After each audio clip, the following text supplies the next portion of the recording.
Meet Reed Lance Rosenthal, rancher, #1 best-selling award-winning author, and unabashedly, unapologetically on the right side of the outstanding issues of our generation. But don't try to fence him in. Sometimes his positions will surprise you, because Reed is definitely his own man, with his own opinions. You might love him, you might hate him, but you won't be able to stop listening. Step over to the right side with Reed.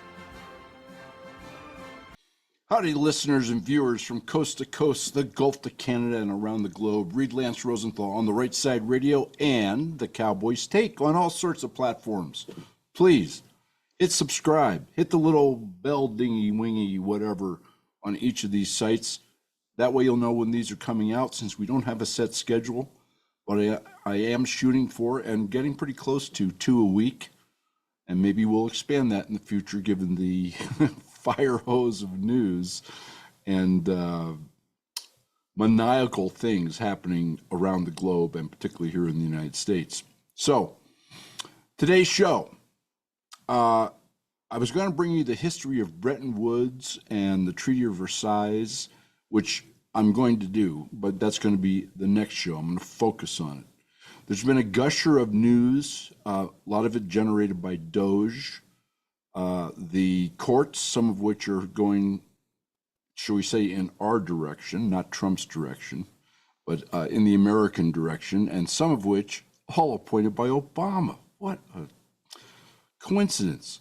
Not, ignoring the Constitution, ignoring precedent by the Supreme Court, just, winging it with a nationwide injunction on, the ability of the president of a company, i.e. the president of America, to fire and hire at his will.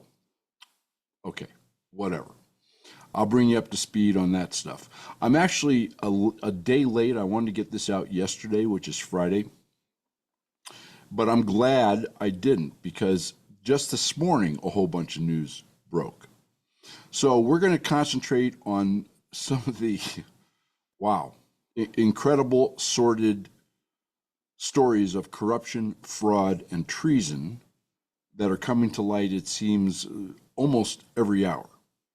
Kind of what I told you they would be doing. They're not going to let it all go at once. They want to keep this in the news cycle and get Americans thinking about it, and they don't want to lose, shall we say, the nuggets in mental attitudes of Americans by giving it all at once. And very clever. Exactly the way to do it. But in the meantime, it's an attack in all directions. General George Patton, one of our great generals, who was, of course, removed by the deep state at that time, General George Patton once said, "If surrounded, you attack in all directions at once." Well, obviously, Trump and his team have read Sun Tzu, The Art of War. Great book, by the way. You guys should read it. And he has also read the biography of General George Patton, because that is exactly what they're doing. And then I'm going to spend a little time also on that big picture thought I had in the last show. If you didn't see it or hear it, you should, because I think I'm right on, particularly with the developments here over the last, 5 days since the last show. There's something really big afoot. And it's not just here in the United States, it's global. And there's all sorts of additional dots to the ones I brought you last week that make me more and more certain that I'm over the target on at least the general direction this is headed, which you need to know for your financial safety, the safety of your property, the safety of your freedoms, and the safety of your family. All right, let's get started.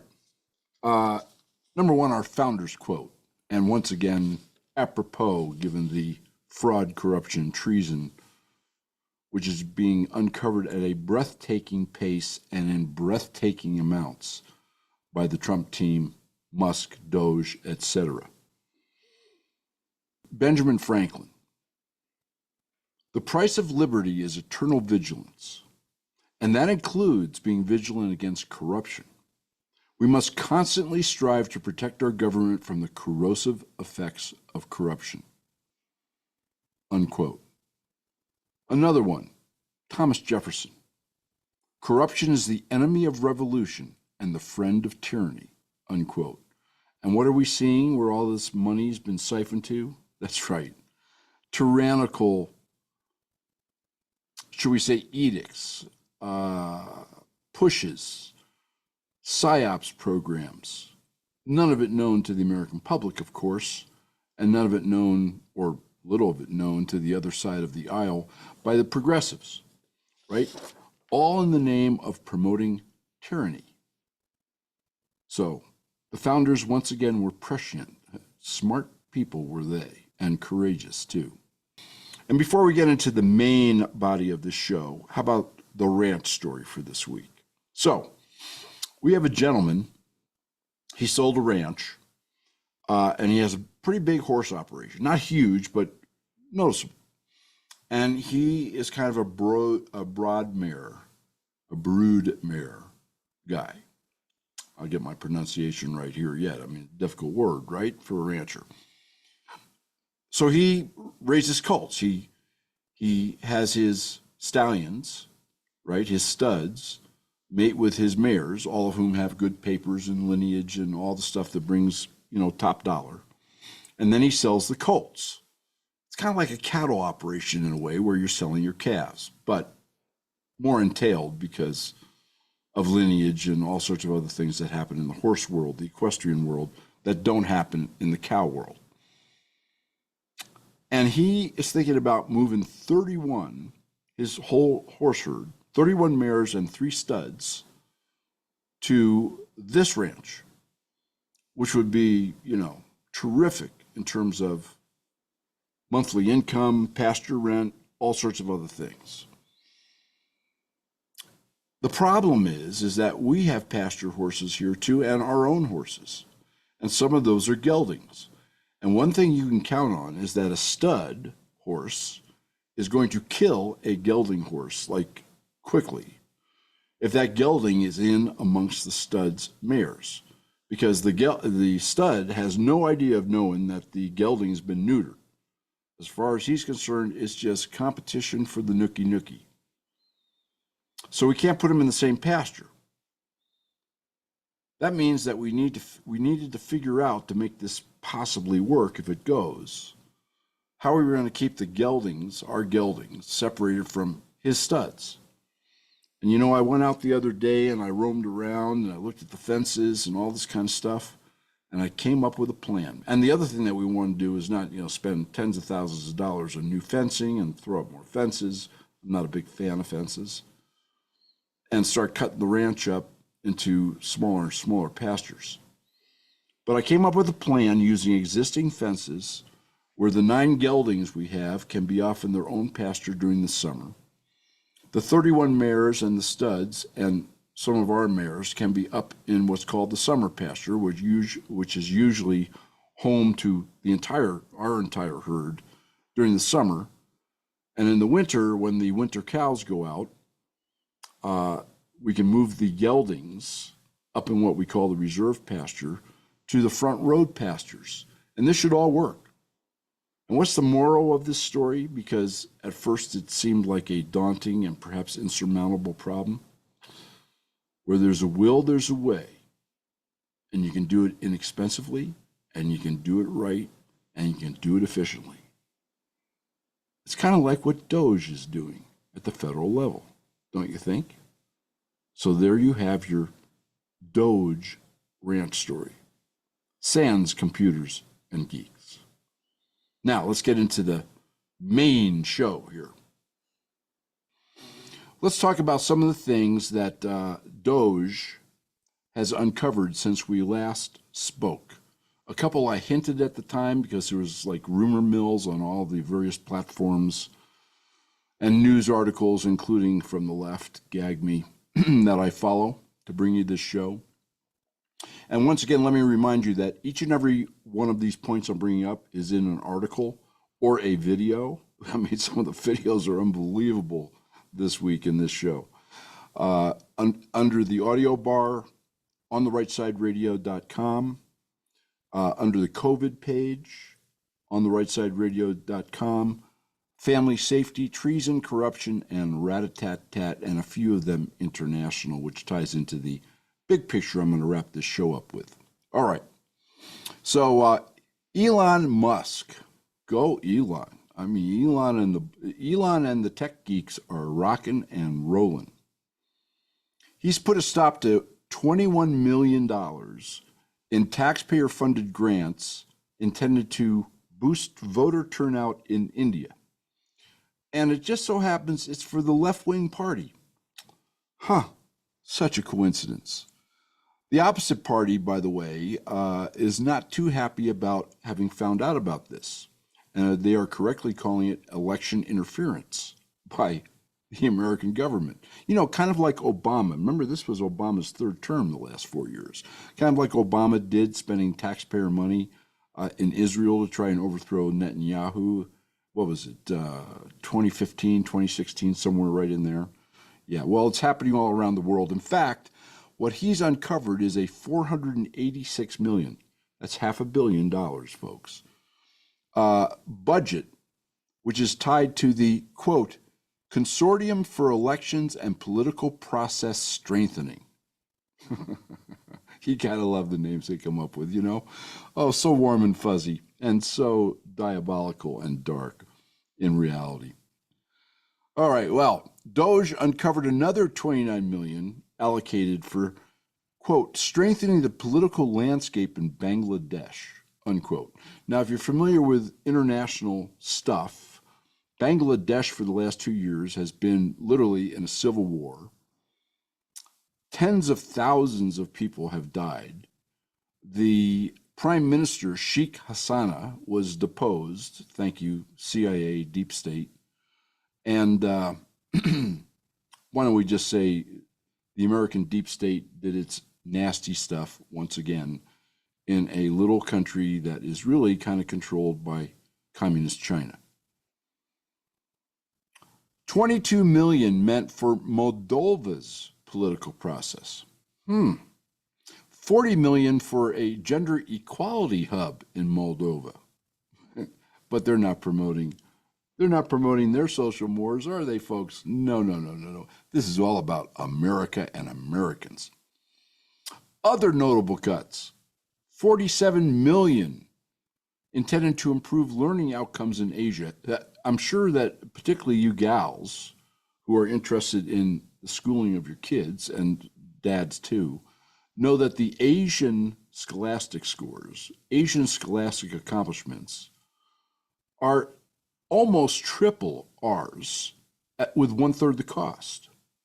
But we are over there promoting greater education for Asia while our schools teach DEI, ESG, no civics, and no history. I'm sure that was just an accident, don't you think? An oversight. Oh, 47 million. Yeah, another 47 million to improve learning outcomes in Asia, and 32 million for the Prague, I should say, Civil Society Center. I don't need to tell you that that's a left-wing deal, do I? Okay. In Nepal, once again, in the Chinese influence, fiscal federalism and biodiversity conservation. Okay, only 39 million though, folks, so don't worry about it. Mali was part of this largesse too. Social cohesion, 14 million. Serbia, 14 million for improving public procurement. Do you know another country that needs help with public procurement and saving money and eliminating waste and fraud? Oh yeah, that place they call the USA. It's friggin' unbelievable is what it is. And then 10 million, it's unbelievable. 10 million for, I quote, voluntary medical male circumcision programs. Not here in the United States, by the way, but Mozambique. Okay, cool. California, UC Berkeley, they got 9 million because their endowment's only $1 billion or so. I mean, they really need the taxpayers' money, you know.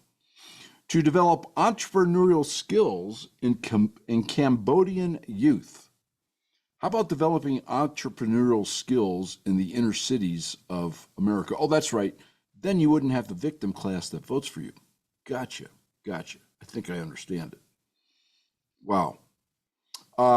Then there were a bunch of smaller initiatives that they cut out, which totaled together several $100 million.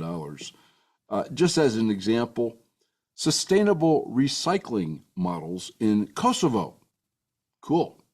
Voter confidence projects.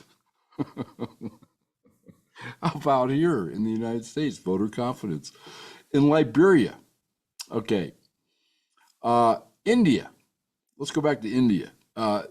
This revelation of the money they were spending, of our tax money, to influence the electorate, psyops, the whole 9 yards, election fraud, to keep in power the left-wing government over there, has really pissed off the Indian right-wingers, as you can kind of imagine. And the Congress-led United Progressive Alliance, UPA, that was the liberal folks, the CIA, the deep state, the deep dark state, was trying to keep in power over there. Nalan Kohli, okay, he's the BJP party leader. That's the conservative party, for lack of better description, over in India. And he's not real happy about having found out about all this, by the way. He labeled the grant, the $21 million, I'm sure a portion of which got funneled back to people in Washington, D.C., or the heads of the NGOs that distributed it. He labeled the grant as external interference in India's electoral process, and yes, that's exactly what it was. Exactly. Also, he fingered George Soros as doling out some of this $21 million and putting in some money of his own. George Soros is persona non grata in India and other places, even though he gets the Medal of Freedom from Cadaver on behalf of Obama. Just, 6 months ago or so, right here in the United States. Wow. And, they've uncovered hundreds of millions of dollars, which have flowed in various nefarious ways from this unchecked, unmonitored, and concealed pocketbook of ours via the deep state. Boy, there's a whole bunch of words I could use. The deep state crooks, the treasonous crooks, I'll be nice, to open societies. Now, I brought you a whole show on George Soros, I think about 2 years ago. Go into the archives, type in Soros, it'll come up. The history of George Soros and all his foundations. The Open Societies Foundation kind of funds all the others. It's the head of the octopus. There was, at that time, 81 or 83 other outfits that he, shall we say, laundered money through for his left-wing hooray for me, George Soros, and screw you, rest of the population outfits, which, by the way, his son, Alex, is now doing a more masterful job even than his father of using to his whims and personal gain. Okay, so let's see. Oh, yeah, I mean, the list is on. I could go on and on, guys. I could go on and on. Let me bring you up to speed on Social Security. Now, you've heard bits and pieces. I'm going to try and condense it into one cohesive bullet for you. And some of these people deserve a bullet. Actually, they deserve a rope. But Michelle King, she was the acting commissioner of the Social Security Administration, appointed by Obama in his third term. She stepped down. Gee, I wonder what they're going to find in her bank account. And it seems that there was 71 billion, that's billion with a B, that they know of so far. Let me underline that. 71 billion in fraudulent payments, not claims, payments from 2017 to 2022. This is just what they've uncovered so far, and they are just getting going, okay? Leland Dudek, he's been named by Trump as her interim successor. His actual top guy is going through the Senate process right now, whose name is Frank Bisignaro. Dudek is great. He's been jumping up and down despite all sorts of threats by the deep state and the Social Security higher-ups to remove his complaining butt. He's been jumping up and down about fraud in Social Security for years. Good for him. Good for Trump. Good interim pick. Good interim pick. All right. You know, and by the way, he's come out publicly in support of Doge's efforts, which is kind of nice. Stephen Miller, okay, great attorney, tremendous conservative, close ally and confidant of Trump.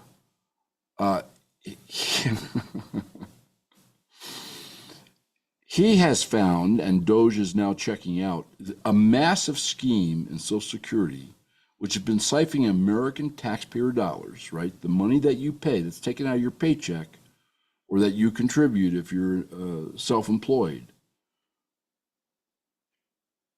to foreign individuals and corrupt outfits and corrupt governments.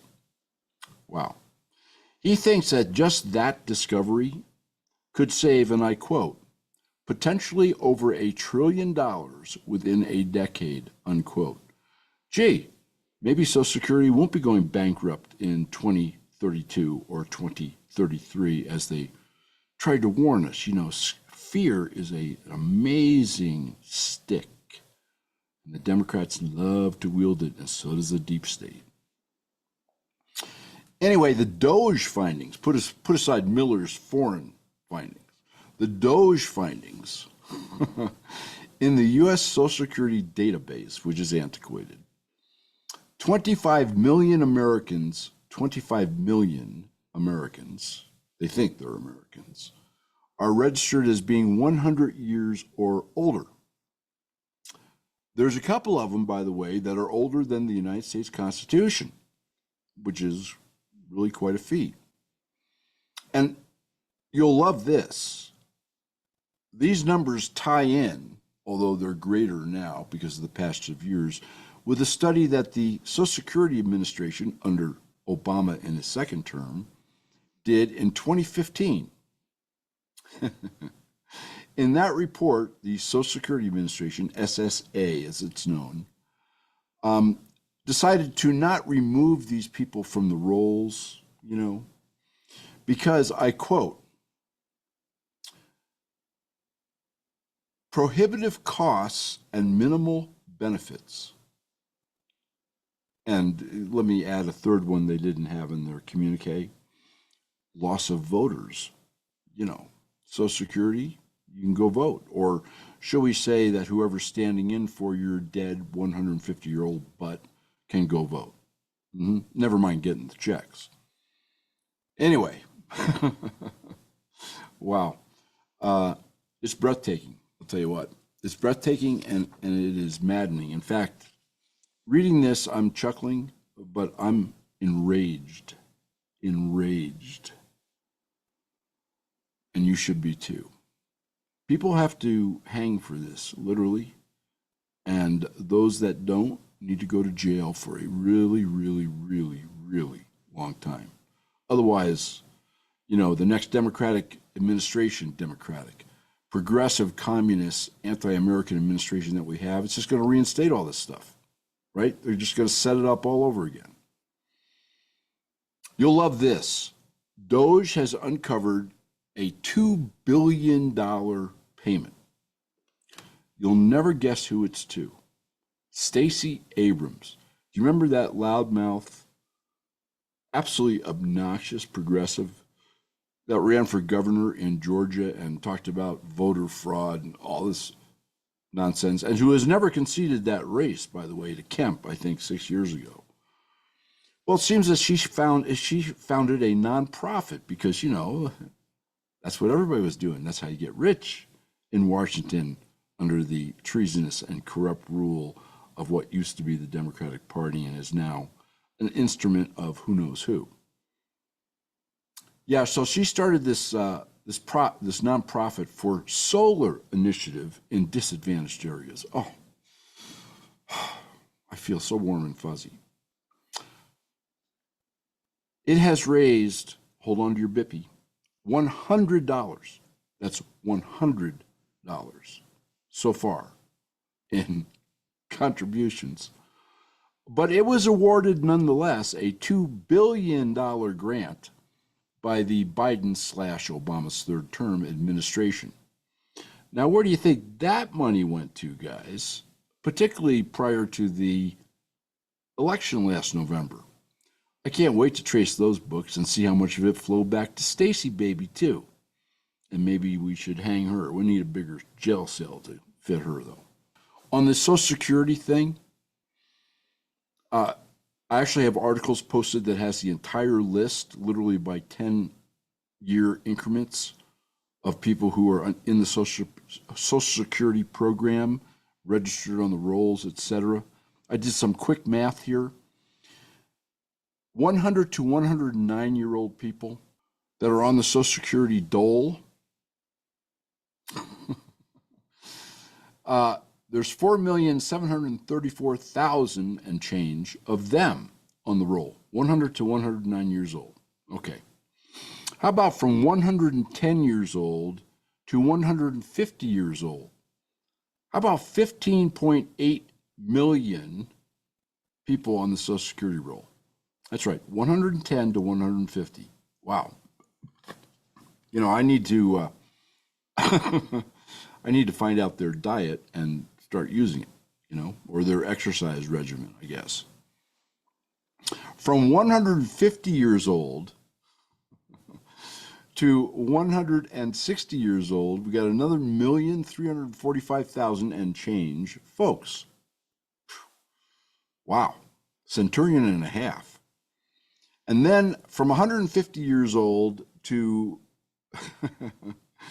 230 years old, right? The age of the Constitution, we have roughly 1,132,000 people on the Social Security roll.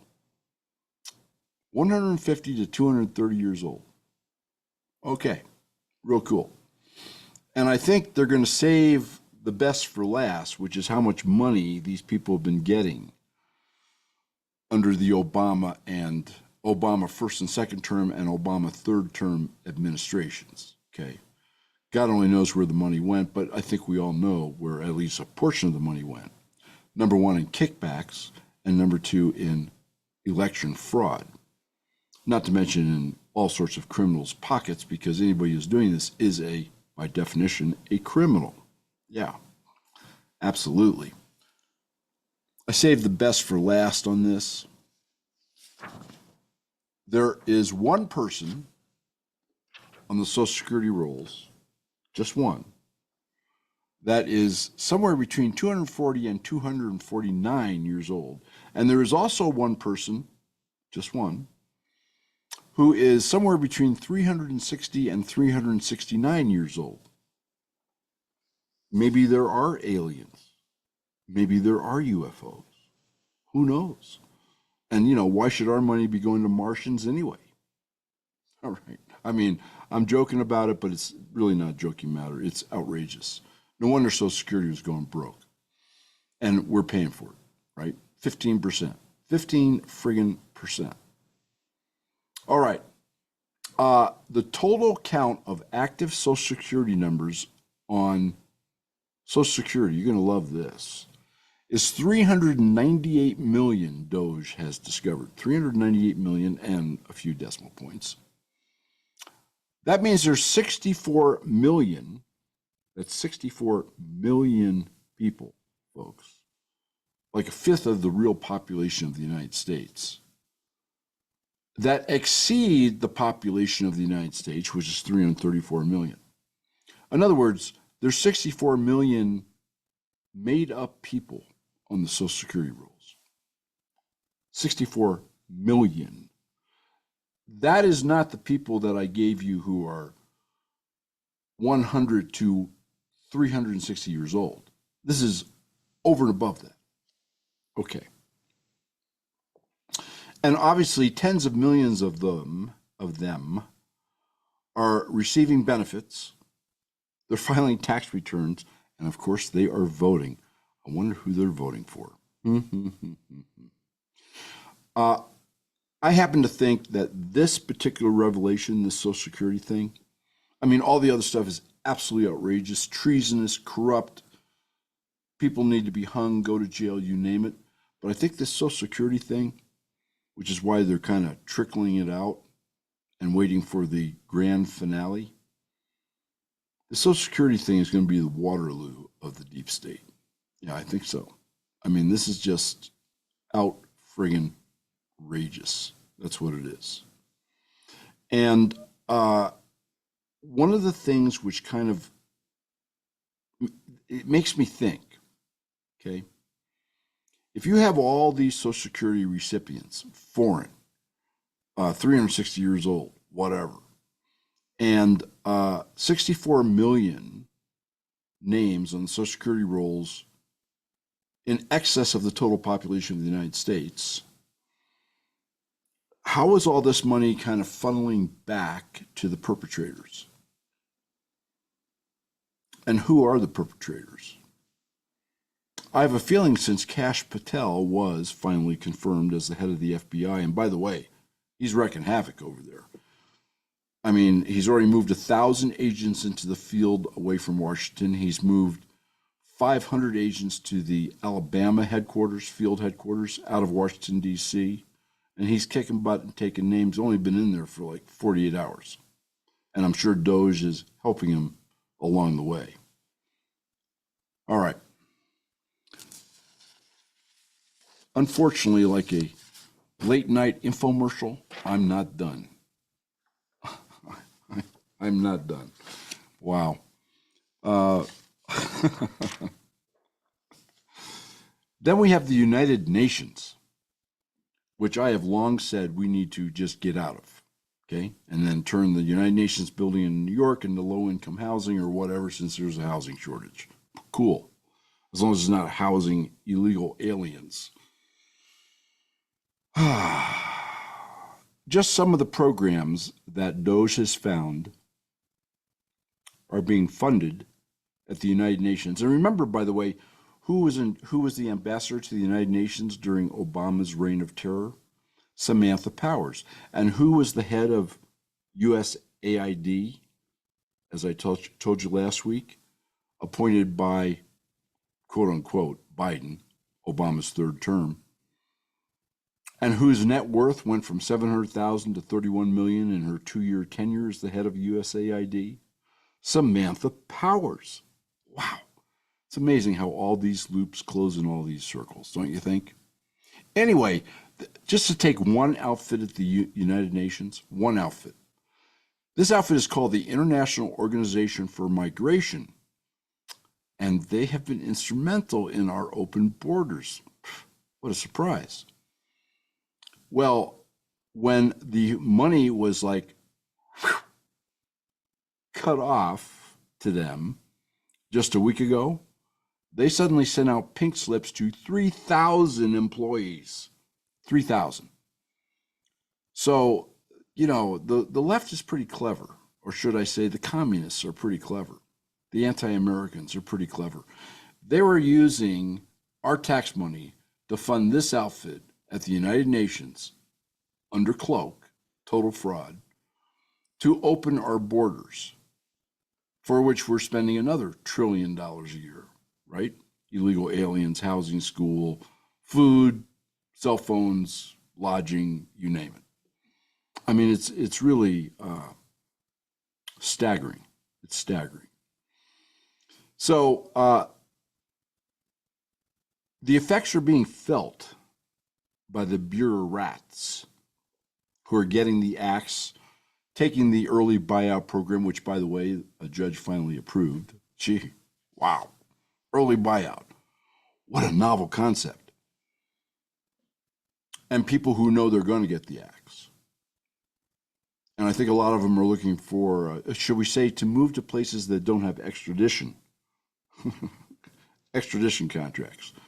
Since I talked to you 5 or 6 days ago, when searches for criminal defense attorneys in the Washington, D.C. area had multiplied by 300% and were umpty-ump more than any other area in the country, it's now gone up more. Now it's 400%. You think there's some people worried? What would you be worried about if you didn't steal money? I don't know. If you didn't commit fraud. All right, well, when you move, you have to sell your house, right? And that means you have to put it on the market. Well, this is like rats leaving a sinking ship, the sinking ship being the greater Washington, D.C. area. Within the city itself, the median home price, this is just in a matter of weeks, folks. The median home price has dropped $139,000.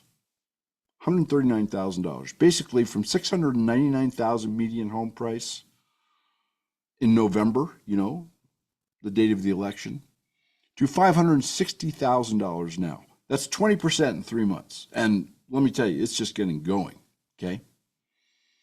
There's now 8,000 homes for sale in the metropolitan area of Washington, D.C., 8,000. Half of those homes, 50%, 4,000 homes, this is a lot of housing inventory, have been listed for sale over the last 30 days. 30 days.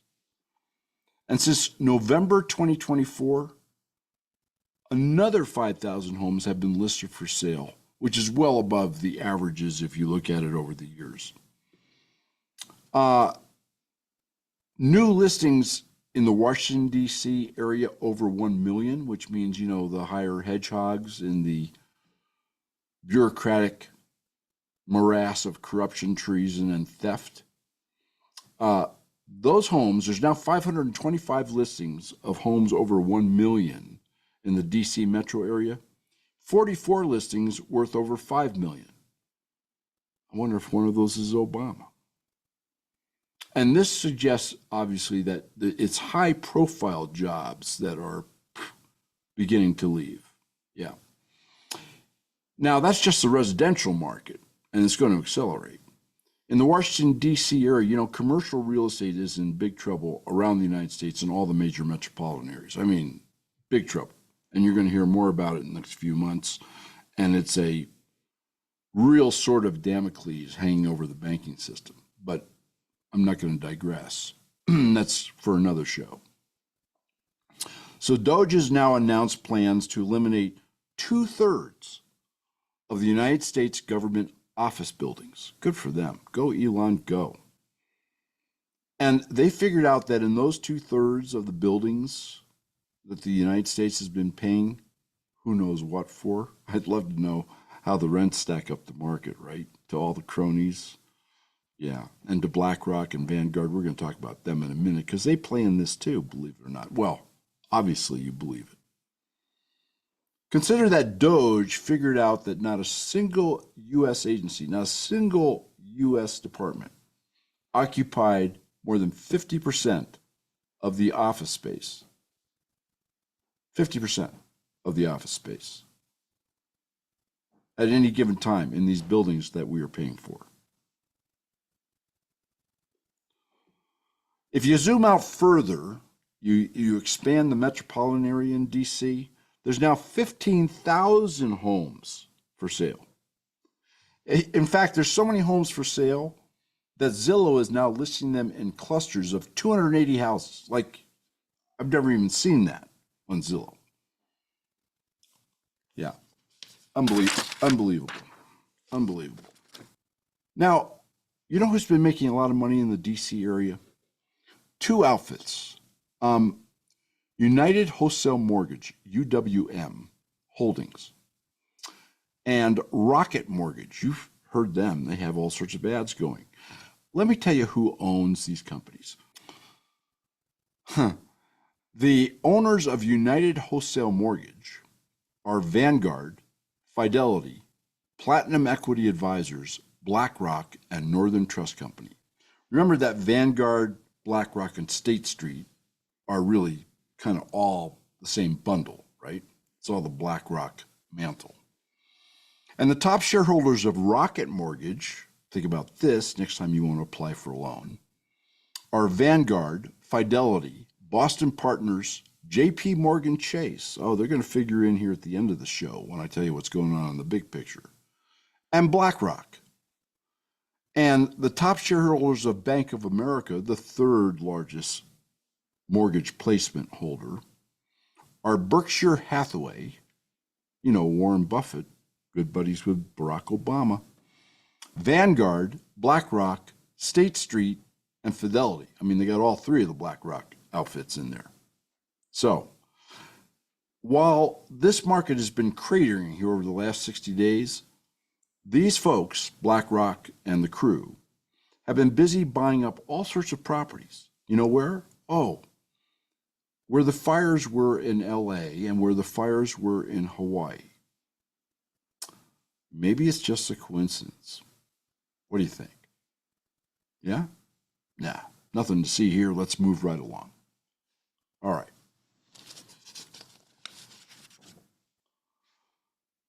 Now, what's even, well, not even more amazing, as amazing, is that all the things I just brought you, and let me tell you, it's the tip of the iceberg. The Social Security thing is like the top of the iceberg, okay? Other than conservative media outlets like Breitbart, Washington Times, some parts of the Fox networks, there was only one AP story in 2015 when that report I told you about came out from Social Security, and they decided not to fix it because it was too costly and there was no benefit. One AP story, that's it. There wasn't another story in mainstream media in 2015 or 2016 or any year thereafter that talked about what was going on in Social Security. And this is Social Security's own report, which obviously, should we say, is tamped down a bit to save the innocence of those who shall not be named. How's that? Yeah. And that report, remember, found that 16 to 19 million people were only breathing digitally. They weren't breathing, but they were getting that $71 billion of our Social Security monies being siphoned off via fraud, theft, and I think election fraud. CNN, New York Times, the Washington Post, the Wall Street Journal, crickets. Not a single article. Not a single article. And of course, Doge has found, as I told you last week, that all these outfits were getting money from the government. New York Times got $50 million. I don't need to tell you how disgusting that is. Remember, I was trained in journalism. Okay?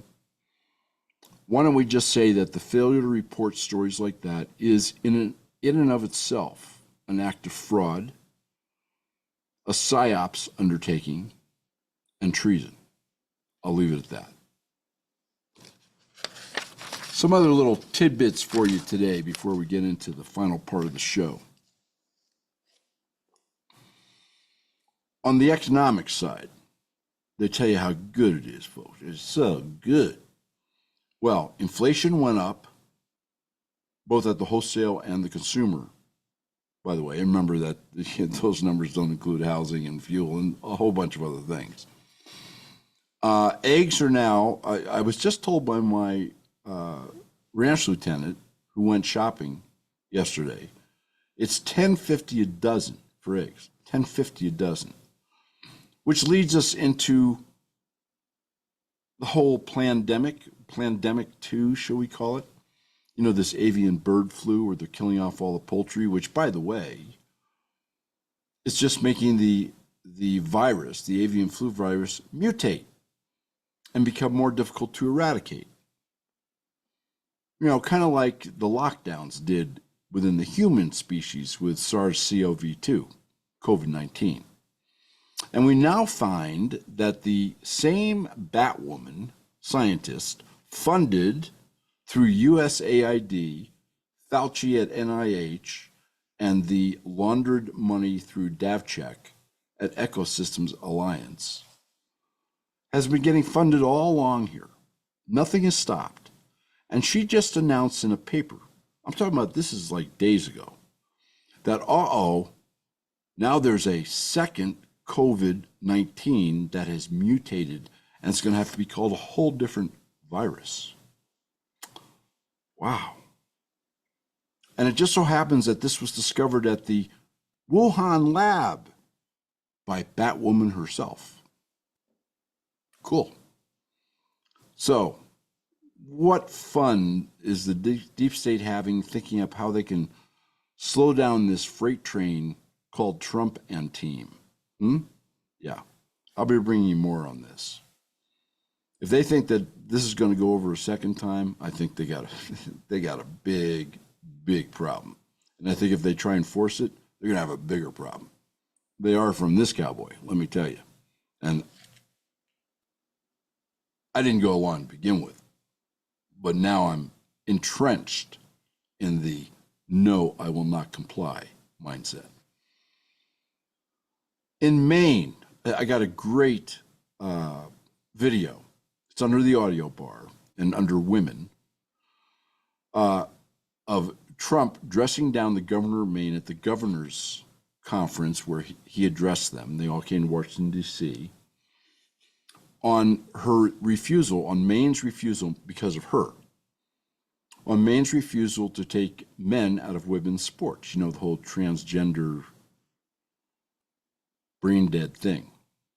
And it's great. I'm not going to spoil it for you. You need to watch it on therightsideradio.com under the audio bar. And there's some other great videos there too. Watch them all. I mean, you will be stunned. I'll just leave it at that. This was precipitated by the fact over all sorts of press over a guy who was a high school student who was named Eric and was a lousy track and field guy. Okay, terrible. And then he decided that he wasn't really Eric. He was Caitlin. Yeah. So he grew his hair long, kind of still looks like a guy to me. And there's pictures on the website. And in his first track and field meet, he beat the women's record by 8 inches, which is an awful lot in a pole vault, an awful lot. In fact, he was only 1 inch below the all-time record pole vault by a woman. And he could barely qualify for the team as a man. So this has gotten a lot of press, obviously. And think about those poor girls who've trained all this time, who should have been the champions. And it gets worse, and this is one of the reasons it got the press.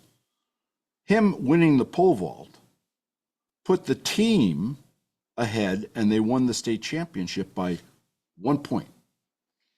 Think about all the girls, never mind on his own team, never mind within the pole vaulting, shall we say, plethora of women competing. Think about the number 2 team in the state who should have won the state title, except the man was pole vaulting in place of a woman. And the Maine governor and the Maine Principals Association has endorsed this and refused to abide by the executive order of Mr. Trump, which has not pleased Mr. Trumpster.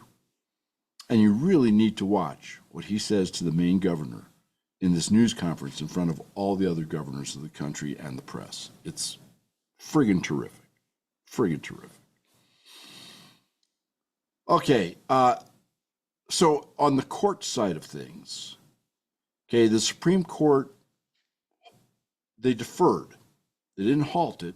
They didn't say yay or nay until February 26th when a lower court will hear it, the appeals court, Trump's ability to axe one of the top employees at one of the top agencies. It really doesn't matter which.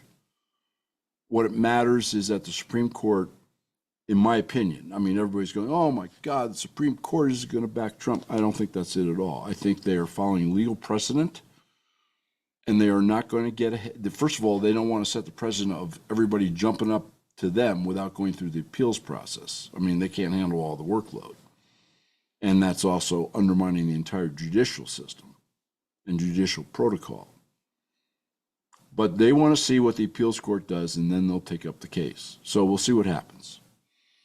In the meantime, there is a legal action. It was just a couple years ago. Sean Spicer, do you remember him? He was the one of the press secretaries for Trump in the first term. Well, he was appointed to be a commissioner of the Naval Academy by Trump. And then Biden, Obama's third term, comes to office and acts as the entire Naval Commission at the Naval Academy. They didn't do it right, and they did it for obvious political reasons. There's a whole bunch of stuff, I'm not going to go into it in the case, that differentiates it from what Trump is doing right now, which is, I think, completely legal. But his case, he won. And just he and one other guy stood up to the Biden administration. So that case, Spicer versus Naval Academy or Spicer versus Biden, is actually precedent now for what Trump is doing. Don't you love that irony? Biden's attempt to fraudulently dismiss somebody results in a lawsuit that Biden loses, which now is the precedent for Trump taking the actions of firing federal employees. I just love that. I just love that loop. Just love it.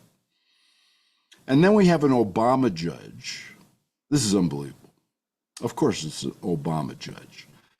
The judge's name is Contreras, Contreras. He decided that Trump put a nationwide injunction on Trump firing certain people in the federal government. And he said that Trump doesn't have that right under the Constitution and blah, blah, blah, blah, blah.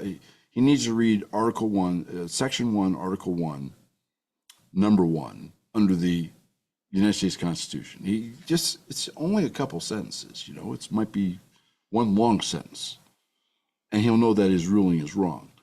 He completely disregards the Spicer precedent, which I just brought to you. And he's decided that Trump cannot fire the head of any agency. Okay, this happened to come up over the agency that oversees some consumer protections, et cetera, and the head of the agency that, oh, what a coincidence, that hears complaints by federal employees who think they've been wrongfully terminated. Appointed by Obama, by the way, 7-year term. But here is the rest of the story on Judge Contreras. Never mind he is a card-carrying Democrat. Never mind he's an Obama appointee. Never mind he gives heavily to Democratic causes, all of which should disqualify him. He was also the judge. I'm telling you, man, get ready for this. He was the judge that approved the ruled to be illegal after the fact, the illegal FISA warrants in the Trump Russiagate deal. Same judge. This is the guy who took the signatures of Comey and the second in command of the DOJ here, her name escapes me right now, and approved those illegal, unconstitutional, and treasonous FISA warrants against Trump. And now he is sitting on the bench making rulings on this stuff. Wow. I think he needs at the least he needs removed from the case. What he really needs is impeachment. That's my opinion. All right, well, this is Reed Lance Rosenthal on the Right Side Radio. I'm going to give you now my take on the big picture. Since I brought you the last show, and I told you what I think was going on, okay, that Trump is trying to, number one, detach Russia from China. Number three, have like another Bretton Woods, Versailles Treaty moment where the three big powers kind of divide up the planet. We get the Western Hemisphere, basically Canada all the way down to Tierra del Fuego at the southern tip of South America. China gets Asia, and Russia gets Europe and, Eurasia, shall we say. Well, I'm even more convinced that's happening. because now they've kind of announced that there may be a meeting of the three-head cheeses here. And we find out that behind the scenes there has been a flurry of diplomatic talks with Russia, supposedly on ending the Ukraine war, and China, supposedly on trade stuff. And, don't we have just the greatest cover? And at the same time, I told you last week that I think America is going to work with, I don't think it's going to join, who knows, it's going to work with the BRICS countries rather than against the BRICS countries. And it's going to throw Europe to the dogs. Well, since the last show, Trump has talked to Putin, no European on there, no Zelensky from Ukraine on there. Secretary of State Rubio, who right now, I'll give the devil's due because I'm not a Rubio fan, is doing a good job, has met with his counterpart. And there is now currently, right now, occurring in one of the Arab countries, the neutral Arab countries, a high-level meeting between Rubio's people and the equivalent of Rubio in the Russian government. They're meeting to discuss possible terms for Ukraine. And again, Europe is completely cut out. They are panicked. And I have a video or two on the website for you, on therightsideradio.com. And they don't know what to do. But they know that they are getting thrown under the bus by a really pissed off Trump. And this goes back to, shall we say, the spoon that stirs the European anti-American pot. Because the progressive wokesters who are morons who run Europe right now, although they're in the process of being kicked out in virtually every country, those people are just scum. I mean, they are the Trudeau equivalent, peopling the governments of Europe. And Britain, as I told you last year, has never let go of her empire, Canada or the United States. And the city of London, as it's referred to in some circles, conspiracy circles, all those things that come true. Fairy tales can happen to you when you're young at heart. They are like going crazy. And now they're going to send troops to Ukraine since the United States is going to step up and blah, blah, blah, blah, blah, blah, blah. But the other thing that's been happening over this week, you've heard the talk about auditing Fort Knox. God only knows what we have or don't have there. And it's only one of three places that we supposedly keep our supposed gold. The Denver Mint and the caverns of New York under 33 whatever street it is. Well, there's a huge run on the LBMA. That's the London Bureau of Mines. Really the largest, well, not anymore, Shanghai has now surpassed it. The largest gold depository, supposedly, in the world. My personal feelings are the Shanghai and Beijing gold depositories are now by far the largest, and the BRICS countries. But put that to the side. It seems that hundreds of tons, think about hundreds of tons of gold and thousands of tons of silver have been winging their way 24/7 on planes from London to New York. And where this gold bullion is going is to the vaults of EFTs, JP Morgan, oh, there they are again. Bank of America, oh, there they are again. And it seems that there's been a proxy buyer. In other words, these bullion banks, as they're called, have been acting on behalf of a shadowy unknown party. I'll give you 10-1 that shadowy unknown party is the United States of America. Remember, we have a Treasury Secretary whose largest personal asset is gold holdings, who said he's going to monetize assets of the United States, although he's now walking that back because, this gold market, this silver market thing is going nuts. But I think that we are, quote unquote, repatriating or grabbing or buying or whatever gold we can get. The Korean markets have now shut down. They're running out of gold.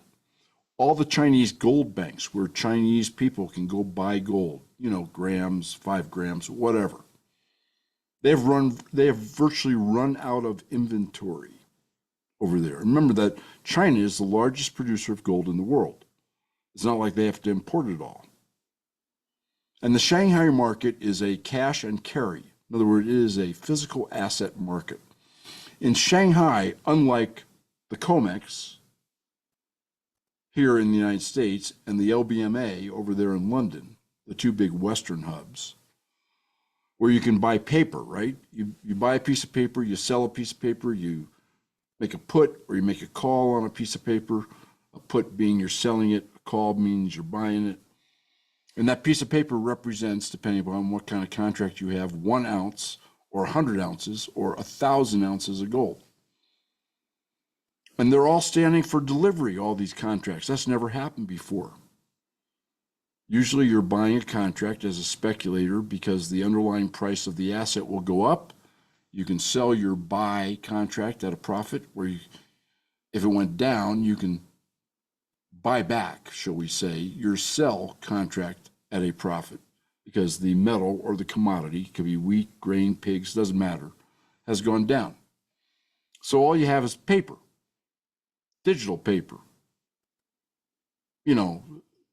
Supposedly it's all backed, but it's impossible if you do the math. It's not backed.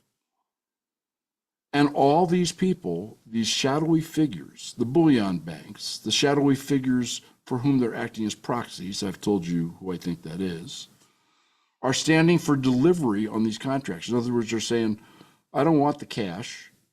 I don't want to sell the paper. I don't want to buy the paper. I just want the gold the paper represents, or the silver the paper represents. It's putting a huge squeeze on the commodities markets, particularly gold, and to a lesser extent, but very noticeably, silver. And other markets too, but I'm focused on those two right now because remember that gold is the only other tier 1 asset in the world, okay? The Bank of International Settlements, the BIS, has named it a tier 1 asset as of just a couple years ago. Coincidentally, when all these central banks started buying gold, what do they know that they're not telling us? And I think the United States is going to go, as I predicted last week, to some type of asset-backed currency standard. I think it should be gold, as it looks like they think also, plus 100 years, that's 1/3 of our natural gas. I mean, there goes the national debt. It's gone. God only knows what happens to the price of gold, and if they use silver, what happens to the price of silver.